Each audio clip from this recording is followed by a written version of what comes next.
Praise the lord. హల్లెలూయా. దేవునికి మహిమ కలుగును గాక.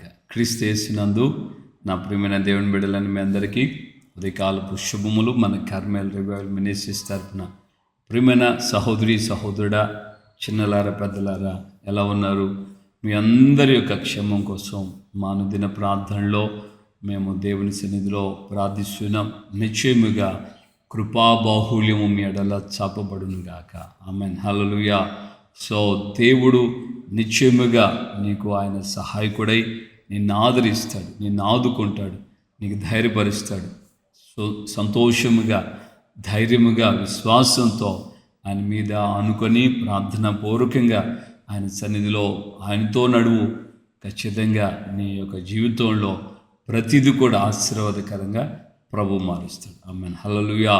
సో దేవుని యొక్క వాక్యంలో నుండి మనం రోజున ఒక వాక్య భాగాన్ని జ్ఞాపకం చేసుకుందాం. పరిశుద్ధ గ్రంథమైన బైబిల్లో నుండి మనం యెషయా గ్రంథం 26వ అధ్యాయంలో మనం ఈ మాటను గమనించగలుగుతున్నాం. నీతిమంతులు పోవు మార్గము సరళముగా ఉండును. ఆమేన్. హల్లెలూయా. సో నా ప్రియమైన దేవుని బిడ్డలారా, నీతిమంతులు పోవు మార్గము సరళముగా ఉంటుంది. అంటే వంకర టింకలుగానో, లేకపోతే ఇరుకులు ఇబ్బందులుగానో, లేకుంటే ఏదో భయంకరమైనటువంటి కష్టతరమైనటువంటి బాటగానో ఇవి ఉండదు. ఎందుకంటే ఒక వ్యక్తి దేవుని ద్వారా నడిపించబడుతున్నప్పుడు, ఎవరు నీతిమంతులు అని అంటే అబ్రహాము దేవుని నమ్మిన అది అతనికి నీతిగా ఎంచబడిను. అంటే నీతిమంతుడు అబ్రహాము అని మనం గమనిస్తున్నాం. అలాగే ఆయన రక్తంతో కడగబడిన వాళ్ళు నీతిమంతులు అవుతున్నారు. ఆయన యొక్క ఆజ్ఞలు అనుసరించి నడిచే వాళ్ళు ఆయన ద్వారా నీతిమంతులుగా తీర్పు తీర్చబడుతున్నారు. విశ్వాసము ద్వారా మనము దేవుని యొక్క సన్నిధిలో నీతిమంతులుగా తీర్చబడుతున్నాము. ఈ విధంగా మనం దేవుని లేఖనానుసారంగా మనం గమనించినప్పుడు నీతిమంతుల యొక్క మార్గం అంటే మొదట మనము మన నీతిని కాకుండా మన స్వనీతి మురికిగొడ్డుతో సమానమని ఇదే ప్రవక్త యెషయా గ్రంథంలో మనం చదవగలుగుతున్నాం. అదే సమయంలో మనము దేవుని వలనైన నీతిని మనం కలిగి ఉన్నప్పుడు మన మార్గాలన్నీ కూడా ఆయన సరళముగా చేస్తూ వెళ్తాడు. రోజున నీ వ్యక్తిగత జీవితంలో ఎన్నో ఇబ్బందులతో కూడిన మార్గాల్లో ఉన్నావా? కష్టాలతో కూడిన మార్గాలను ఎదుర్కొంటున్నావా? నీ మార్గాలు, నీ యొక్క పరిస్థితిని, ఆలోచనలు ఎలా ఉన్నాయి? రకరకాలైనటువంటి పరిస్థితులు గుండా నువ్వు వెళుతున్నట్లయితే గుర్తించాల్సినటువంటి మాట, ఖచ్చితంగా నీవు దేవుని యొక్క నీతిని కలిగి ఉన్నావో లేదో ఆలోచించుకోవాలి. నువ్వు ఎప్పుడైతే దేవుని నీతిని కలిగి ఉంటావో, దేవుని ద్వారా నువ్వు నీతిమంతుడిగా మార్చబడతావో అప్పుడు నీ మార్గాలు సరళంగా మార్చబడతాయి. హల్లెలూయా. సహోదరులారా, దేవుని బిడ్డలారా, నీ వ్యక్తిగత జీవితంలో నువ్వు వేదనతో కృంగిపోతే నువ్వేమీ చేయలేవు. నీవు ఎదుర్కొంటున్న దానికి కారణం, రీజన్ ఏంటి, ఎందుకు ఈ పరిస్థితులు ఈ విధి నాకు ఎదురయ్యాయి అని నువ్వు గుర్తించి నిజంగా నీ యొక్క పరిస్థితుల్లో ఇలాంటి మార్గానికి ఒకవేళ ఏదైనా దైవ సంబంధమైన కార్యాలు కాకుండా దైవ సంబంధమైన మార్గాలకి వ్యతిరేకంగా ఎక్కడైనా నువ్వు ప్రయత్నం చేసావేమో, నడిచావేమో, నిన్ను నీవే పరిశీలన చేసుకోవాలి, నిన్ను నీవే పరీక్షించుకోవాలి. ఎప్పుడైతే ఆ విధంగా మనమే పరీక్షించుకుంటామో అప్పుడు మన జీవితంలో నుండి దేవుడు అద్భుతమైన రీతిలో మన మార్గాలన్నీ కూడా సరళంగా వెళ్తాయి. సరళంగా దేవుడు సరళం చేస్తూ వెళ్తాడు. అంటే దేవుని యొక్క లేఖనంలో మరో చోట మనం గమనిస్తున్నాం, ఆయన మన ముందుకు పోవచ్చు. ఈ ప్రవక్త యెషయా గ్రంథంలో కూడా ఆ మాట ఉంది, నేను నీకు ముందుగా పోవచ్చు, మెట్టగా ఉన్న స్థలములను సరళము చేస్తానని దేవుడు వాగ్దానం చేశాడు. కాబట్టి నీవు నీతిమంతుడిగా, నీతిమంతురాలుగా నువ్వు ఆయన ద్వారా మార్చబడి ఆయనకు అప్పగించుకొని నీవు ఆయన సన్నిధిలో నడిపించబడటం ప్రారంభిస్తే నీ మార్గాలన్నింటిలో కూడా దేవుడు నీకు తోడుగా ఉంటాడు. అద్భుతమైన రీతిలో నీకు ఆయన సహాయం చేస్తాడు. హల్లెలూయా. సో పితృడైనటువంటి మొర్దెకై జీవితాన్ని మనం గమనించినప్పుడు, మొర్దెకై దేవుని యందు భయభక్తులు కలిగిన వాడు, నీతిమంతుడు, చాలా భక్తిపరుడు. మొర్దెకై జీవితంలో ఏ విధమైనటువంటి పొరపాట్లు చేసేవాడు కాదు. నేను యూదుడును అన్నటువంటి ఒక వైరాగ్యము, దైవికమైన ఆసక్తి కనుక ఆ వైరాగ్యము, ఆసక్తి కలిగినటువంటి మొర్దెకై యొక్క జీవితంలో మనం గమనిస్తున్నాం. ఆయన మార్గాల్లో కొంచెం ఎదురయ్యాయి ఇబ్బందులు, శ్రమలు. ఆయన యొక్క జీవితం ఆయన ఒక్కడ మాత్రం కాకుండా ఆయన బట్టి యూదులందరికీ మరణము ప్రాప్తమైంది. ఆ విధమైన చట్టాలు చేయబడ్డాయి. అలాంటి పరిస్థితుల్లో కూడా మొర్దెకై దేవుని యందు ఉపవసించి ప్రార్థన చేసి ప్రభువుకు మొరపెట్టుకున్నారు. దేవునికి మొరపెట్టుకున్నటువంటి ఆ మొర్దెకైని బట్టి మనం గమనిస్తున్నాం.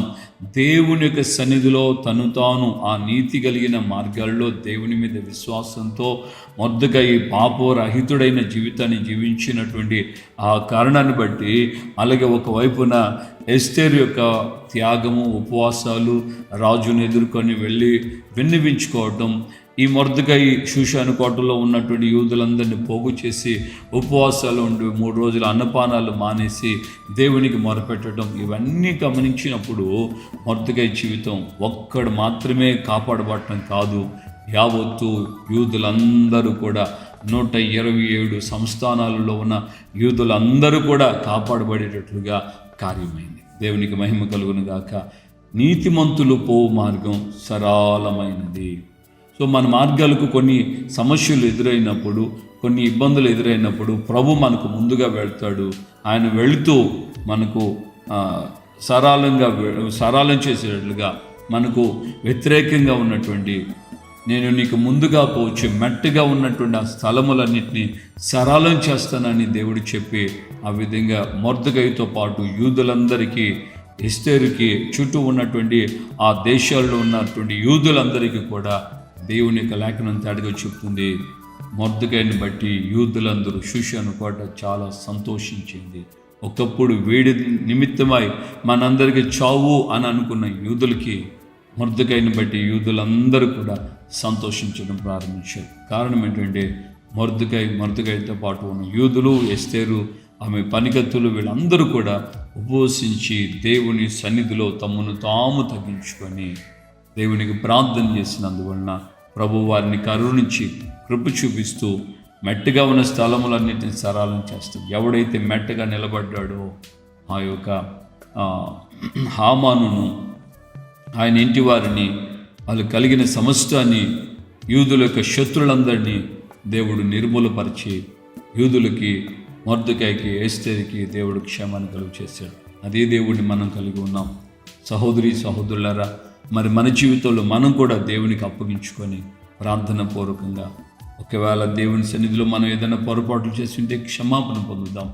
అలా కాకుండా ఒకవేళ నీకు పరీక్షగా ఏదైనా మార్గాలు ఎదురైనప్పుడు దేవునికి సరెండర్ అయ్యి దీన మనసుతో ఆయనకు అప్పగించుకొని, ఎదురైన ఈ పరిస్థితులు, ఈ మార్గాల్లో ఏం చేయాలో మాకు దిక్కుతోచడం లేదు, నీవే మాకు సహాయం చేయండి అని మనం ప్రార్థన చేసినప్పుడు దేవుడు తప్పకుండా మన జీవితాలను ఆయన దర్శిస్తాడు. ఆయన మనకు సహాయం చేస్తాడు, మనకు ముందుగా వెళ్ళి సరళం చేస్తాడు. ప్రభు నిన్ను ఈ విధంగా ఈరోజు బలపరుస్తూ రాబోతున్న కాలమంతా కూడా దీవెనకరమైన మార్గాల్లో ఆయన నిన్ను నడిపించి తన నామాన్ని ఆయన గణపరచుకుని గాక. ఆమెన్. ప్రార్థన చేసుకుందాం. ప్రేమగల తండ్రి, మీ పాదాలు స్తోత్రాలు. ఉదయకాలమందు మాతో మీరు మాట్లాడి మమ్మల్ని మీరు ధైర్యపరిచారు, బలపరిచారు. అందుకే స్తోత్రాలు చెల్లిస్తున్నాం ప్రభా. నిజమేనా తండ్రి, అయ్యా నీతిమంతులు పోవు మార్గము అయ్యా సరళమైనది అని మీరే మీ దాసుడు ప్రవక్త అయిన యెషయా ద్వారా మీరు పలికింప చేశారు. అందుని బట్టి మీకు స్తోత్రం చెల్లిస్తున్నాను ప్రభు. రక్షకుడా, మరి ఈ సమయంలో మేము ఎలా నీతిమంతులమవుతామో, మా మార్గాల్లో ఎలాంటి సమస్యలు ఎదురవుతాయో వాటిల్లో మీరు మాకు ఏ విధముగా సహాయకులు అవుతున్నారో మీరు తేటగా చెప్పారయ్యా. అందుని బట్టి మీకు కృతజ్ఞతాస్తుతి చెల్లిస్తున్నాను. పితరులైనటువంటి మొర్దెకై, యూదులు, ఎస్తేరు, అలాగే ఆమెతో ఉన్న చెలికత్తులు, వారిని గూర్చి యూదులందరికీ కలిగిన క్షేమం గూర్చి మీరు మెట్టగా ఉన్న స్థలములు ఏ విధంగా సరళం చేశారో వీటన్నిటిని గురించి మాకు విషదపరిచారు.